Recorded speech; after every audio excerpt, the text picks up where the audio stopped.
on active third scramble into descending zone.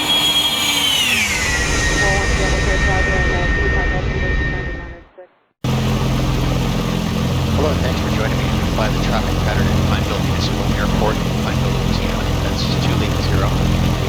Today is June 6, 2019.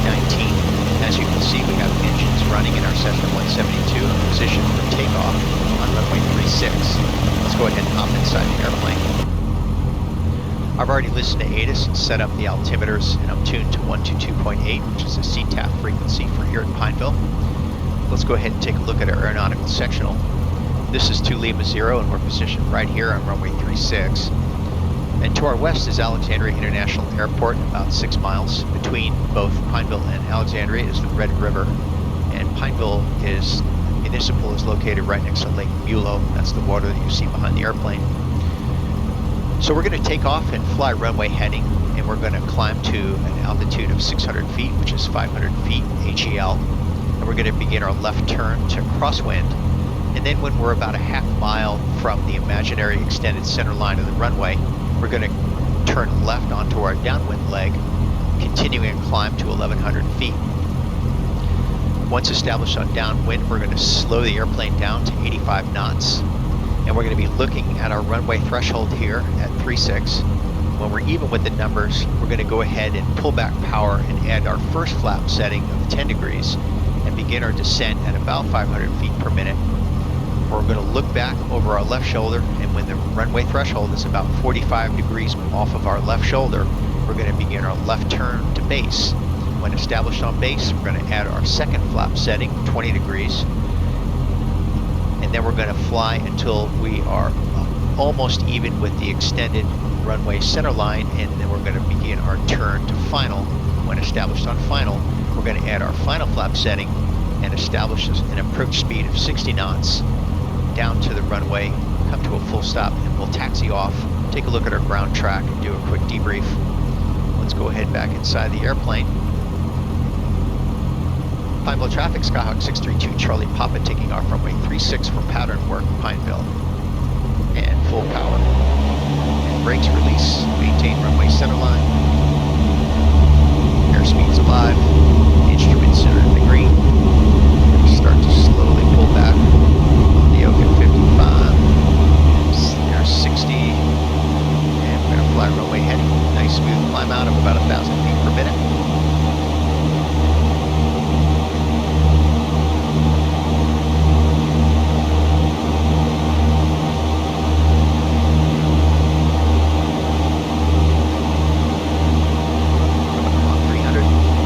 There's 600.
That's about a 45. Turning left base. Pineville traffic, Skyhawk 632 Charlie Papa, turning left base for runway 36 Pineville. Maintaining a nice smooth descent. And we're going to roll out on a heading of 090, perpendicular to the runway.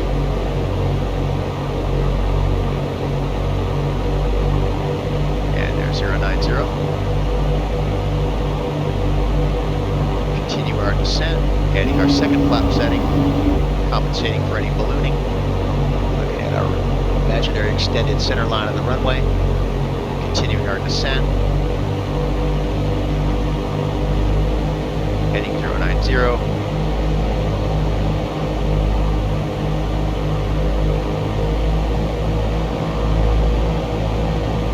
Pineville traffic, Skyhawk 632 Charlie Papa, turning final on runway 36 Pineville. Nice speed turn to final.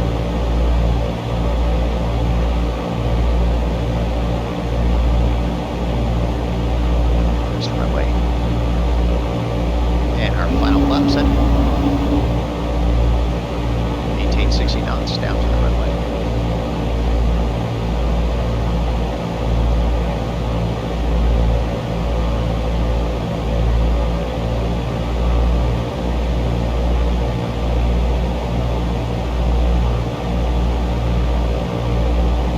Pitching for speed. Looking right at the numbers, runway center line.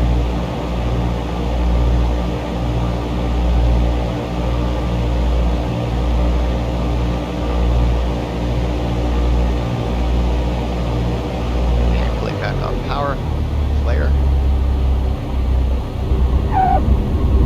and flaps up.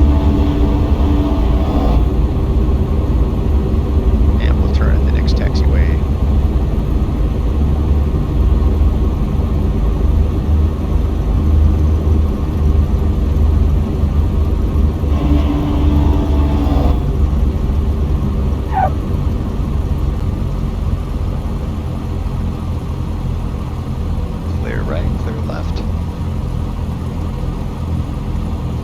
Pineville traffic, Skyhawk 632 Charlie Papa is clear of the runway, Pineville.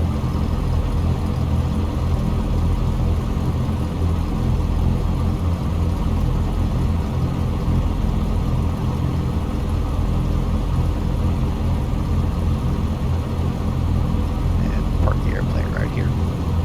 Set park brake. Take a look at our ground track.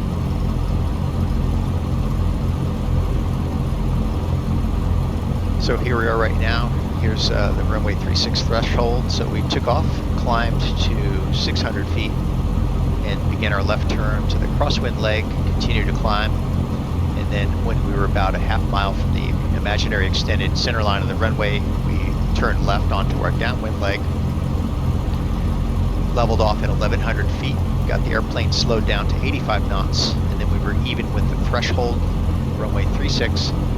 We pulled back power, added our first notch of flaps 10 degrees, and began a descent of about 500 feet per minute, all the while looking back over our left shoulder. And when the runway threshold was at a 45-degree angle off our left shoulder, we began our turn to base. And when established on base, we added our second notch of flaps to 20 degrees, looking at our imaginary extended center line of the runway. As we approached that imaginary center line, we began our left turn onto final, and then when established on final, added our final flap setting with an approach speed of 60 knots down to the runway to a full stop landing. Probably turned a tad bit early here, but it didn't require any significant corrections, just a little bit early. I noticed that simulation training is actually harder than flying in real life. Flying the traffic pattern in real life is easier in the sense that you have a little bit better sense of spatial orientation and situational awareness just because of the 360 view that you have. But in any case, I hope that you're able to glean something useful. Appreciate you joining me, and I look forward to seeing you next time.